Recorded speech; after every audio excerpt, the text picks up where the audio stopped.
Bonjour à toutes et à tous, bienvenue sur un nouvel épisode de ma chaîne YouTube consacrée à l'eau alcaline ionisée. Retour dans la nature après quelques capsules réalisées à mon domicile. Aujourd'hui, on va continuer notre exploration de l'eau hydrogénée. Beaucoup de gens ne comprennent pas ce qu'est réellement l'eau alcaline ionisée et on va simplement regarder ici ensemble quelques documents que j'ai trouvés, que je vais vous commenter.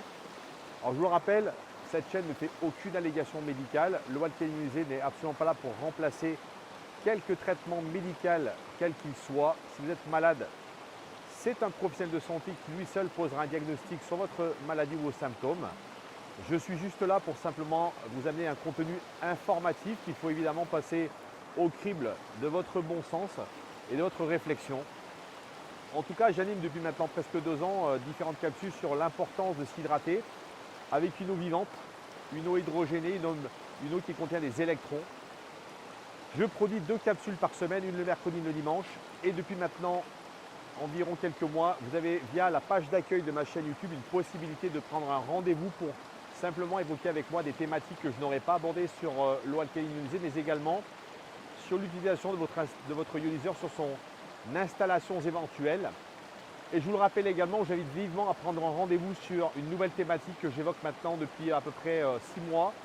sur également un pilier de la santé préventive qui est aujourd'hui notre exposition massive aux ondes, notamment haute fréquence, qui affectent d'une manière très importante nos cellules et notre santé in fine. Alors refaisons un peu d'histoire finalement sur la ionisation, parce que je crois qu'aujourd'hui, ce qui est forcément pas très bien compris par le grand public, à un moment où on parle beaucoup de pollution de l'eau et où effectivement on nous invite, et d'ailleurs c'est tout à fait légitime, à pouvoir s'équiper de systèmes de filtration, j'aimerais avec vous évoquer justement un document que j'ai trouvé qui émane d'études scientifiques. Plus de 50 ans au Japon en particulier, on a créé donc ces fameuses machines, donc des ioniseurs, qui historiquement, je vous le rappelle, sont issus des hôpitaux, puisque l'eau alcaline ionisée a été notamment utilisée beaucoup sur la partie gastrique, sur la partie intestinale. Et c'est ce qui a donc amené les Japonais finalement à se rendre compte qu'il y avait véritablement un potentiel très important sur la qualité de ces eaux, parce qu'encore une fois, elles sont chargées en énergie. Mais également, on a découvert dans les années 90 qu'il s'agissait aussi beaucoup de l'hydrogène. Aujourd'hui, on a maintenant, vous voyez, assez de recul pour se dire que finalement, ces systèmes sont devenus extrêmement aboutis. Et donc, pour justement faire suite à ce que je vous disais tout à l'heure sur aujourd'hui la quête très importante qu'ont les gens sur les niveaux de filtration des eaux, qui vous expliquer qu'aujourd'hui, ce n'est pas suffisant, même si c'est important. Aujourd'hui, il y a une qualité de l'eau qui est primordiale, c'est toujours cette notion d'énergie. Vous voyez, si je prends le temps de venir ici dans la nature, c'est simplement pour vous montrer qu'aujourd'hui, la nature nous montre ici une eau vivante qui court, qui ruisselle, qui donc a cette énergie, ces électrons, ces ions négatifs que dégage la nature. Donc encore une fois, cette notion d'énergie doit vraiment pour vous être déjà un critère de choix très important. Et je considère que dans la filtration, malheureusement, c'est un élément qui va manquer, en tout cas pour certains systèmes, et je pense en particulier actuellement aux systèmes d'osmose inverse qui sont extrêmement répandus et sur lesquels il y a aujourd'hui beaucoup de gens qui sont en train finalement de s'y intéresser. Donc on a aujourd'hui quelque chose d'extrêmement abouti, et c'est là où j'invite quand même à véritablement prendre conscience qu'aujourd'hui nous parlons véritablement d'études scientifiques qui ont été faites. Et là je vais également vous citer une université américaine de Reno au Nevada qui a aujourd'hui simplement mis en évidence certains aspects, et je vais tout de suite vous parler bien sûr de filtration, parce que encore une fois je sais qu'aujourd'hui il y a véritablement une peur panique de ce qu'on trouve dans l'eau, et c'est vrai que ces derniers mois, ces dernières années,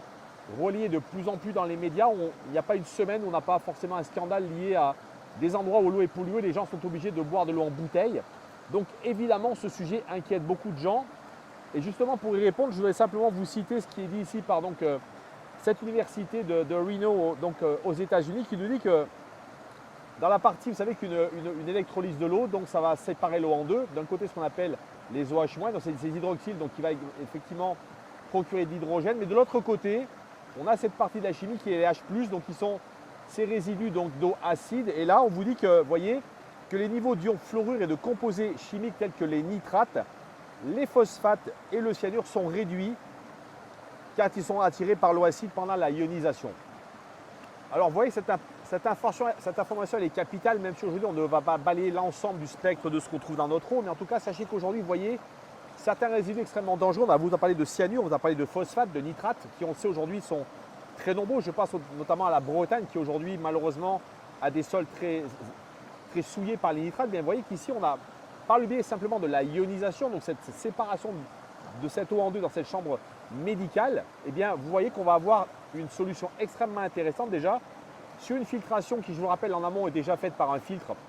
en charbon actif de noix de coco compressée, donc qui va déjà filtrer de manière extrêmement fine et de manière très importante les polluants. Mais en plus de ça, le procédé d'ionisation, vous le voyez, est en train véritablement aussi d'offrir, d'attirer sur la partie donc de ces eaux acides certains dérivés polluants qui aujourd'hui sont préjudiciables pour notre santé. Autre élément très important, et j'insiste, et vous m'avez souvent entendu le dire dans les capsules, mais je crois qu'aujourd'hui, le répéter est nécessaire. Je vous rappelle qu'aujourd'hui, encore une fois, nous sommes face à 60 ans d'expérimentation. Encore une fois, il faut savoir qu'un ioniseur d'eau est aujourd'hui un système reconnu par le ministère de la Santé au Japon. Et je vous rappelle que notre appareil aujourd'hui est un appareil qui a une certification médicale avec une norme ISO 13485, qui est une usine normée ISO 9001, 14001, donc qui a un souci de l'environnement et qui, vous le savez, par ses procédés, est une usine, est un manufacturier, donc qui aujourd'hui assemble ces ioniseurs à la main et d'une manière globale, puisque vous sachez que de la plus petite pièce jusqu'à l'étape finale, eh bien, ces ioniseurs sont conçus dans cette usine. Donc ça, pour moi, c'est capital de comprendre qu'aujourd'hui, nous avons véritablement face à un vrai savoir-faire japonais et surtout la partie dans l'hydrogène qui aujourd'hui devient de plus en plus important. Il y a de plus en plus de publications qui révèlent que l'hydrogène, notamment moléculaire, est véritablement un puissant antioxydant, un puissant piégeur de radicaux libres. Et sachez que bien évidemment, eh bien, ça c'est disponible dans votre ioniseur. Autre aspect très important également que vous avez sur votre ioniseur à la maison, justement, c'est cette technologie brevetée qui aujourd'hui, parce que simplement dans ce ioniseur, on a ce qu'on appelle une inversion de la polarité, c'est-à-dire que lorsqu'on va utiliser à la fois des eaux acides et des eaux alcalines, on va avoir simplement dans les plaques des électrodes qui vont bouger différemment. Et ce procédé, vous voyez, à lui seul suffit à faire qu'on va avoir une efficience, on va avoir notamment une qualité, une longévité de cette machine parce que simplement cette inversion fait qu'on a un dépôt de tartre et notamment de calcaire qui va être réduit sur les plaques. Un ioniseur potentiellement en attirant beaucoup de minéraux alcalins, eh bien potentiellement va attirer également beaucoup de calcaire, beaucoup d'ions calcium qui vont donc se cristalliser dans la chambre. Et dès l'instant où ils se cristallisent trop, ils vont créer une couche qui va donc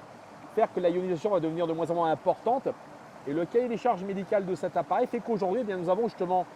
ce système de polarisation des plaques qui fait qu'aujourd'hui, eh bien, cette problématique, elle est réglée justement par ce mécanisme très intéressant. Et ça doit également faire partie de vos critères de choix et de comprendre qu'aujourd'hui, un ioniseur de ce type-là est quelque chose d'extrêmement abouti à l'heure d'aujourd'hui. Et pour compléter notre dispositif de filtration, vous pouvez également acquérir, si vous le souhaitez, un filtre en amont qui lui va filtrer plus de 99,99% d'un grand nombre également de résidus polluants de type par exemple produits médicamenteux entre autres, pour avoir donc via notre premier filtre donc ce niveau de filtration de très bonne qualité. La partie acide, on l'a vu, génère donc ces rejets de produits négatifs. Et la troisième, ce filtre s'appelle le filtre Ultra E, en fonction des endroits où vous habitez. Eh bien, les polluants ne sont pas les mêmes, tout dépend effectivement des endroits où que charrient les rivières ou même les fleuves, parce qu'effectivement, en France, tous les endroits ne contiennent pas les mêmes niveaux de pollution. Pour terminer cette capsule, être complet sur le sujet notamment de cette pollution, j'invite également à bien comprendre qu'aujourd'hui, la problématique de la pollution, bien sûr qu'elle est dans l'eau. Nous le savons tous au travers de ce qui est révélé aujourd'hui au grand public. Je pense même aux embouteilleurs et de tout le plastique dont je vous parle dans différentes capsules. Mais je considère qu'aujourd'hui, il y a quand même une autre problématique qui est celle de notre exposition par ailleurs par exemple, je pense à la nourriture, je pense également à l'air que vous respirez, aux textiles que nous portons, à tout ce que nous avons en usage quotidien qui ont cette charge malheureusement de produits délétères pour notre corps qu'il faut absolument chercher à éliminer. Et vous savez, comme nous dit Sangwon, aujourd'hui, qu'est-ce qui se passe? C'est l'accumulation de ces déchets acides qui fait qu'effectivement, au bout d'un certain temps, eh bien, votre corps commence à effectivement avoir des problèmes, puisque l'accumulation des déchets acides, c'est un petit peu comme une poubelle qu'on ne viderait pas, eh bien, amène à un moment donné à des pathologies. Donc pour moi, évidemment, il faut absolument privilégier l'amont. Ça veut dire qu'aujourd'hui, eh bien, avoir une eau qui en amont va déjà faire le job, mais surtout en aval qui va également vous permettre d'avoir cette chélation, cet aspect nettoyant, me semble aujourd'hui très important. Alors évidemment, je ne vous dirai pas qu'il ne faut pas filtrer l'eau, et on a vu qu'aujourd'hui cet appareil a de très bons niveaux de filtration, encore une fois, hein, que ce soit sur les trois grands principes que je vais parler sur le ioniseur. Mais encore une fois, le challenge aujourd'hui est de véritablement chercher à se débarrasser de cette charge de produits chimiques et acides que nous avons dans notre corps. Vous le savez, l'eau alcaline ionisée, elle combine 3 propriétés extrêmement importantes, combinées, qui ne vont pas l'une sans l'autre. La première, c'est une eau alcaline qui va comme un buvard tamponner l'excès d'acidité de votre corps et renforcer le niveau de vos tampons alcalins. La deuxième, c'est une eau